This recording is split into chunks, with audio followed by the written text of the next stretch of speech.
Quollcast is about to hit you with the mini cast. Ride to Connect, creating connections in our long-term care facilities. Let's go. Welcome to Solving Healthcare. I'm Kwadwo Kyeremanteng. I'm an ICU and palliative care physician here in Ottawa and the founder of Resource Optimization Network. We are on a mission to transform healthcare in Canada.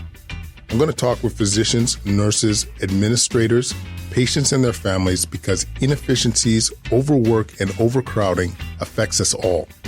I believe it's time for a better healthcare system that's more cost-effective, dignified, and just for everyone involved. Quollcast Nation, welcome back. We're heating you up, like we said, with another mini cast.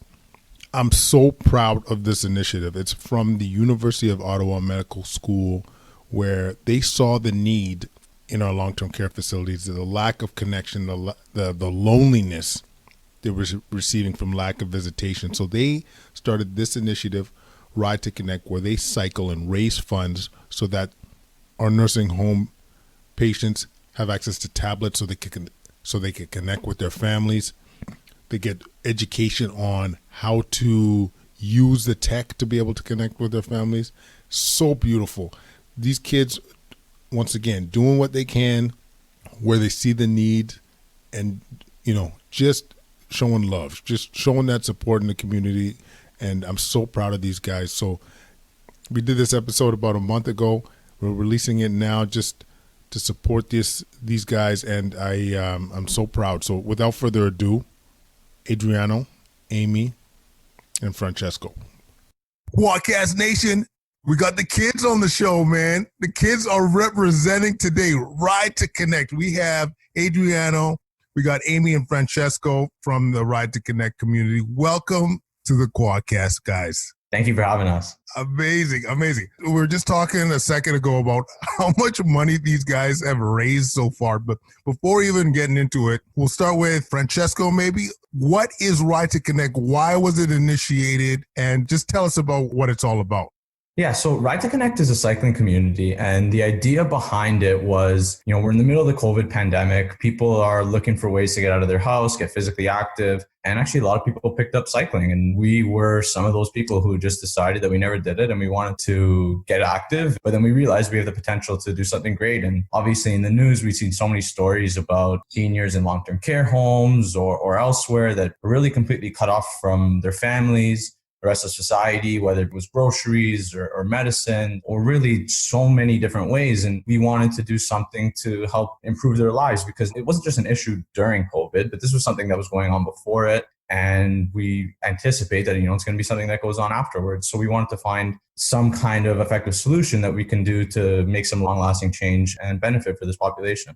Wow. Okay, so maybe Amy, tell us exactly how it works. By the way, awesome that you guys aren't cyclists before. I assumed you guys were seasoned, but so you guys initiated this on your own. I got to ask too, were unicycles allowed? No? They're totally allowed, but I'm not sure if we have any yet. You can be the first. Yeah, I'm anti-unicycle. I'll tell you about it afterwards.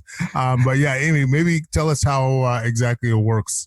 Yeah, so Ride to Connect is a fundraising and advocacy initiative, and we're focusing on social isolation and loneliness in our senior population. So right now we are raising funds for the Seniors Can Connect program, and that's with our partners Connected Canadians and Help Age Canada.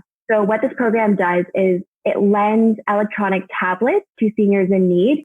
And not only do they help lend these tablets, but they also provide support in IT and making sure the tablets are accessible to use and providing IT mentorship throughout their entire progress. We're raising these funds through our cycling community. So we have sponsored rides and cycling challenges. So we're not just a fundraising initiative. We are pretty much a big community that's dedicated to this cause. Holy smokes, guys. I love it because as we saw in COVID, clearly our nursing home senior patients were suffering. And I know I got a neighbor close by whose mom was in a nursing home and they're just dying to be able to connect with them. And you guys are thinking steps ahead, get them devices, ways that they connect, and not only get them devices, make sure that they know how to use them and get the help that they'll need to use them. Brilliant. Okay. So tell me, maybe Adriano, so you do these fundraisers, but give me an example of like a ride that would bring in some funds for you guys. So basically, we haven't scheduled rides together because of COVID and the situation we've been through, but we have a cycling community on Strava, which anyone can join. We have amateur cyclists. We have cyclists who have been cycling for quite a long time. We also have professional cyclists that have joined the Strava community. And we basically have been tallying our rides every week, the distance that our community has cycled every week collectively. And our goal this summer was to cycle 200,000 kilometers. Damn. So every week we had a weekly cycle count. I think we just surpassed it last week. Bam! We're at 120,000 kilometers, I think. But basically, when we had started out, we just said, let's see how many cyclists we can get to join our initiative, and let's see how far we can get collectively as a distance. So, wow. So how many are you guys? Currently 408, I think. I think we're 408. Yeah. Holy snaps. Like, this is incredible, guys. Like, this is what I'm saying. You guys are so green. Like, you're people that are new to medicine, you got to realize they haven't even seen patients yet. They're about to start doing it. This is how green they are. But this is the energy people come with. They want to help people. They want to connect with the community. They want to do their part. You know what I'm saying? Before like society destroys them. That's just joking. But yes, I'm just so proud of you guys. Just the fact that you took the bull by the horns and did something while the world was on standstill, while we were all just kind of waiting to see what was going to happen. You guys just took the bull by the horn. So like, what's next for you guys? So you've approached some of your goals, but how much have we said this? How much have you raised so far? This is the thing that got me excited, guys. How much have we raised so far, Francesco? So right now we're at, I don't have the exact total in front of me, but I think we're just over $51,000. Bam! And that's on top of what our initial goal was, actually 15,000. And we got amazing support from people in the community, and we had to set a new goal. You beat the first one, and you got to set something new afterwards. So good. And part of the reason I also want you guys to get a little bit of love is just to inspire people throughout the country. Like, you know, who knows what the future lies with COVID or any other pandemic or any situation like this. You know, our seniors are nursing home, long-term care family are still at risk of being isolated. And so not only you have a solution, but you're also coming up with the funds. You know what I'm saying? So yeah, if there's other people in the country wanting to do something similar, how can they connect with you guys? You can check us out on www.ridetoconnect.ca. We also have an Instagram at Ride to Connect and also our Facebook page. And if you are riding, you can join us on our Strava community, and we can link that all below. This is awesome. Is there anything else that we should mention? Like, what's the future look like for Ride to Connect? Well, this summer we've been focusing on cycling and fundraising, but the future we want to focus on education and advocacy. We have some plans to do research on the psychosocial impact of a tablet-based program for Canadian seniors in Crew residence, and we also want to expand out to other schools. We currently have reps at Queen's, McGill, and Western, but we want to hit all the schools in Canada, so please reach out to us if you want to get involved. We'd love to have you. So incredible, guys. You've almost inspired me to want to get on a bike. I got 3 sons and we're in Tremblant right now. They're mountain biking. And I tried it once and it was too painful. And I'm like, I'm not doing this again. But yeah, you guys, I love what you're doing. I just want to really commend you for all the hard work you're doing.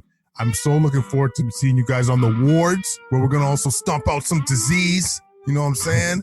And I really want to thank you. So Adriano, Amy, Francesco, thanks so much for doing this, guys. Thank you for having us. Absolutely. See what them kids be doing, guys. This is what it's all about, okay? This is what the hustle's all about, helping others, being there for each other, coming up with solutions. This is beautiful. If you guys have any comments, leave them at quadcast99@gmail.com. Follow us on Twitter, Instagram, YouTube at Quadcast. If you love the show, make sure to give us a 5-star rating on all places where you listen to podcasts, and specifically iTunes. Guys, thanks so much for listening. It means the world to us. We'll connect again real soon.